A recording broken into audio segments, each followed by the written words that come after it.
des gouvernances sobres, qu'on mette fin à la prévarication, à la prédation des ressources naturelles, qu'on mette fin à cette corruption généralisée qui atteint, mais qui atteint des niveaux incroyables. C'est-à-dire que dans les pays qui ont, par exemple, des problèmes sécuritaires, qui ont besoin de budgets militaires renforcés pour mieux armer leurs militaires, on constate que c'est dans ces pays-là qu'il y a le plus de corruption sur les achats d'armement et les munitions. Mais c'est incroyable. Comment voulez-vous que cela puisse donner lieu à de la stabilité? Pas possible. Mais, M. Bay, vous avez abordé également une autre question à l'avance. C'est la question relative au troisième mandat, qui est devenue également aujourd'hui une question urgente à évaluer et à répondre de manière définitive. Le président, il n'a pas encore déclaré de manière claire et nette qu'il renonce à ce troisième mandat. Et surtout, il y a plusieurs indicateurs qui annoncent que lui, il est dans cette logique-là de négocier un éventuel ou un très probable troisième mandat, je dirais. Bon, écoutez, moi, je ne sais pas ce qui se passe dans la tête du président Macky Sall, mais si je peux me permettre de lui donner un bon conseil, c'est de ne surtout pas emprunter ce chemin, de ne surtout pas emprunter cette voie. Les mandats sont en nombre limité, c'est clair, c'est net, la Constitution est claire à ce niveau-là. Qu'on arrête dans les pays africains, ça n'arrive que chez nous, ça.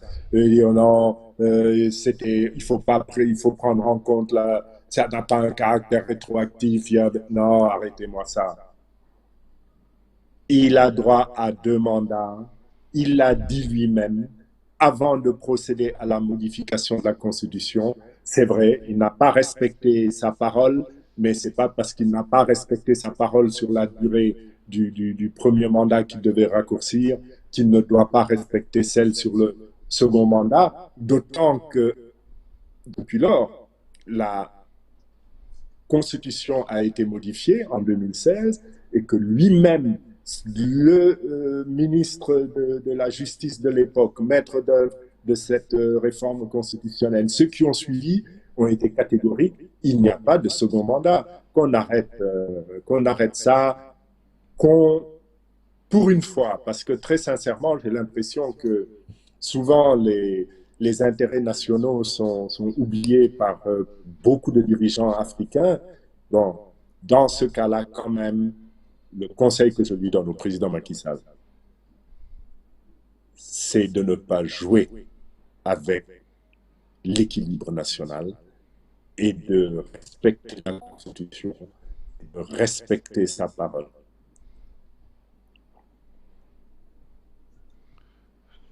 Bon, alors, on nous signale que nous sommes en ligne avec M. Ndiogo. Alors, la régie, M. Ndiogo est encore en ligne. Allô? Ok, on laisse la parole à M. Ndiogo qui veut intervenir. Alors, bonsoir, M. Ndiogo, vous nous recevez? Allô? Allô, monsieur? Probablement, il n'est pas connecté. On poursuit l'émission. Bon, Allô, bonsoir. euh, alors, monsieur le président, Oui, je vous écoute. que pensez-vous de la médiation des chefs d'État de la CEDEAO au Mali? Bon, je pense personnellement qu'elle a été mal engagée. On a peut-être fait preuve d'un peu de précipitation. Bon, c'est vrai. Bon, d'abord, il faut louer le fait que la CEDEAO se préoccupe de la question malienne. Ça, c'est une première chose. La deuxième chose qu'il faut dire, c'est que, à mon avis, hein, c'est une procédure qui a été mal engagée parce que de manière un peu précipitée. Je pense très sincèrement qu'il aurait fallu des médiateurs neutres choisis avec l'accord de l'ensemble des parties prenantes, sous la supervision de la CEDEAO, avant d'impliquer aussi fortement la conférence des chefs d'État et avant cela l'administration de la CEDEAO.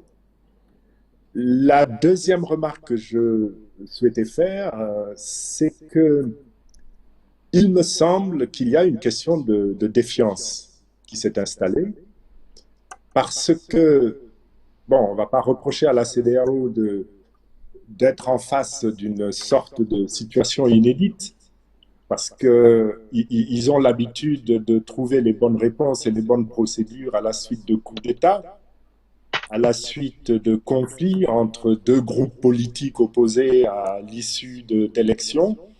Mais là, nous sommes dans un schéma neuf, un schéma par lequel le peuple souverain conteste la gestion en cours, la gouvernance en cours d'un président qu'on considère comme ayant été élu.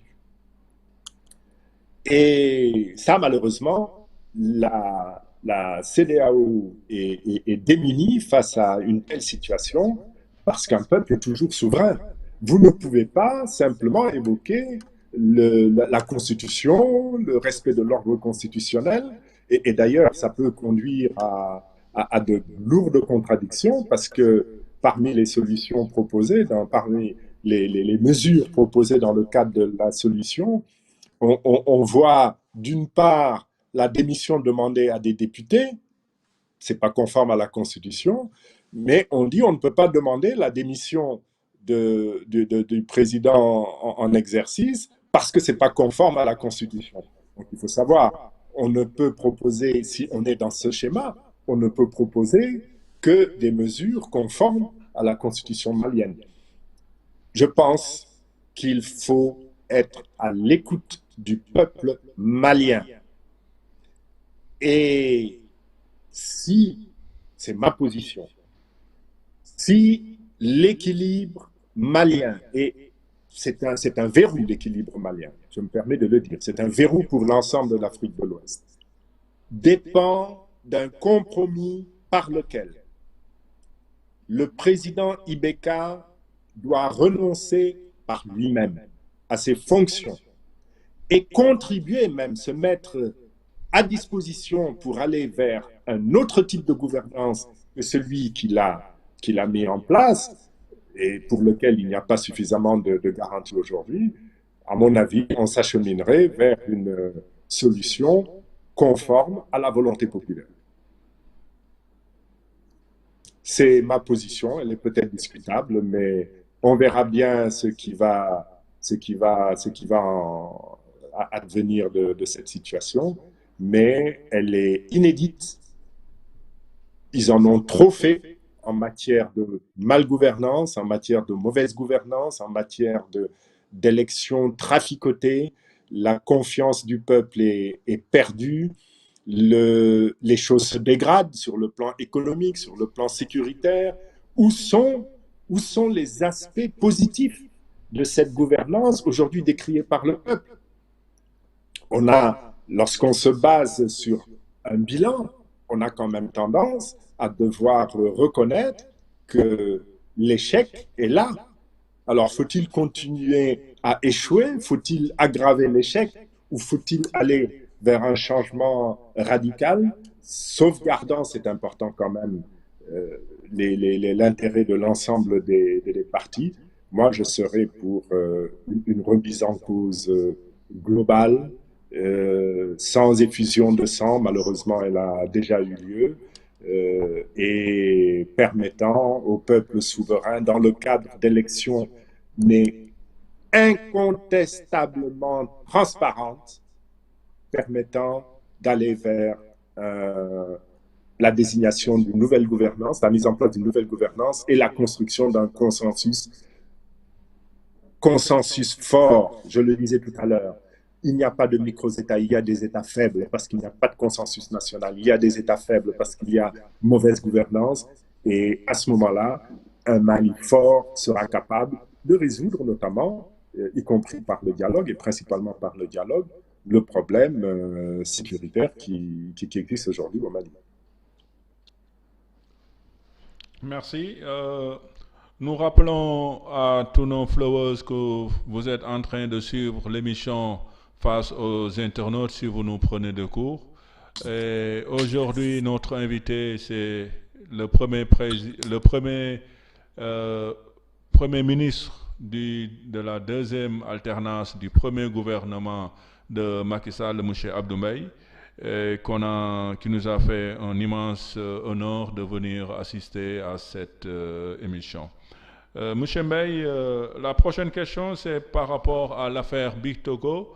On a vu quand l'affaire est survenue, vous étiez Premier ministre. Et Big Togo également, il est proche de votre mentor, Monsieur Ouattara, et qui est en train également d'aller vers une troisième candidature ou une candidature de trop en Côte d'Ivoire. Quels sont vos rapports avec le nommé Big Togo et dans quelle mesure vos responsabilités sont-elles engagées dans ce scandale-là, si tel est le cas?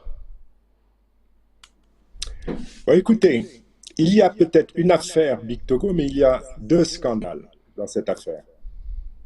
Et je ne sais pas si vous aviez suivi l'actualité à l'époque, mais en 2016, parce que lui était intervenu pour soutenir que tous ceux dont il avait bénéficié dans notre pays l'avaient été avec l'assentiment du Premier ministre de l'époque, j'étais intervenu pour le démentir, parce que ça n'était pas exact. Voyez-vous, d'abord, j'ai connu M. Big Togo en qualité d'ami de M. Macky Sall, pas ami de M. Alassane Ouattara. Je ne l'ai rencontré qu'une fois, et c'est lui qui m'a dit « Je suis un ami de M. Macky Sall ». Point barre, puis je ne l'ai plus revu. Ensuite, il y a eu cette histoire de visa au profit de la société qui est la sienne, la société Snedaï. J'étais contre, il faut le dire, et je l'ai dit, je l'ai écrit en réponse justement à ces propos mensongers. J'étais contre l'instauration d'un système de visa coûteux. Pourquoi? Parce qu'en 2012, il fallait trouver les leviers nécessaires pour relancer l'économie sénégalaise, qui était en léthargie totale. Et nous avions retenu, avec l'accord du président de la République, de relancer l'agriculture et le tourisme. Pourquoi l'agriculture et le tourisme? Parce que ce sont les activités qui étaient bien connues des Sénégalais et sur lesquelles, avec un peu d'effort, il était possible d'obtenir de la relance. Et donc, l'introduction d'un visa coûteux